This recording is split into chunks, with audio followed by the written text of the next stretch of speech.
The idea for this movie came from a deep-seated fear in doppelgangers. And I love the doppelganger mythologies and different movies that have dealt with them. And I just desperately wanted to make my offering to that sort of pantheon of evil double films. I think what really made it come together for me, that brought this idea together for me, was this idea that we are our own worst enemy, which is something I feel like we know intrinsically, but it is a truth that we tend to bury. We tend to blame the outsider and blame the other. When in this movie, the monster has our faces.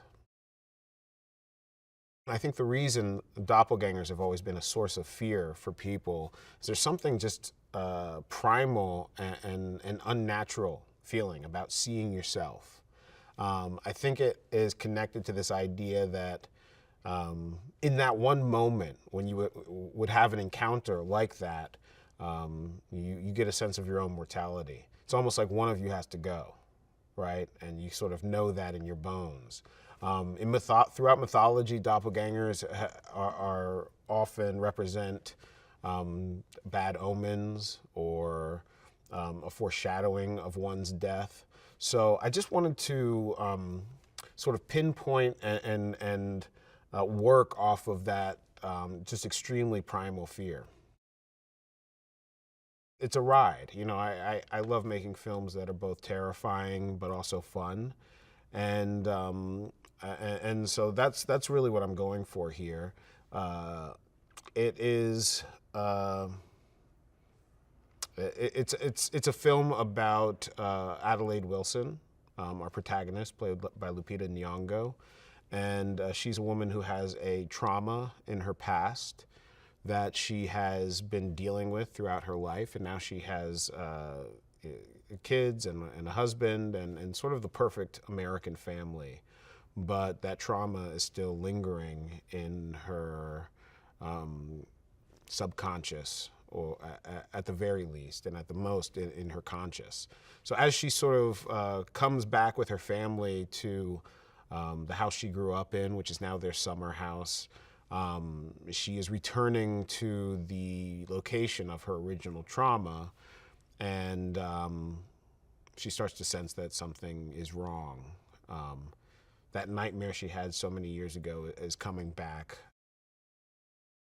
Santa Cruz has just a real fun vibe on the amusement park and the boardwalk there. And I love the idea of subverting really idyllic locations. I love giving the audience a vacation in the middle of the horror, if I can. I also felt like this sort of West Coast beach vibe reminded me of one of my favorite directors, Hitchcock, of course, with The Birds and Vertigo, which in its essence is a doppelganger tale as well. So I kind of wanted to explore the Hitchcock country. When Lupita throws herself into the emotion like no one I've ever really worked with. She's so committed, so thorough in how she prepares for a role. And with this opportunity to play two roles, she really rose to the challenge, and it was crazy. Adelaide, the protagonist, the matriarch, I think is a character that really centers the audience and gives us an emotional connection with someone throughout this movie. When Lupita was playing Red, something entirely different happened. She would walk into the room and you could just feel it sort of ice over. She has this amazing anticipatory presence in that character, and you just know within moments of meeting her that she holds all the cards. Winston Duke plays Gabe Wilson, Adelaide's husband. He's a very fun, charismatic character. He, on first look, He is a sort of patriotic patriarch who is kind of a goofy dad, but one that has a certain enthusiasm and spontaneity that sort of makes him the spirit of the family. But he doesn't think too far before he acts, and that's been a little bit of a strain in his relationship with Adelaide, and then he plays Abraham, who is Gabe's tethered.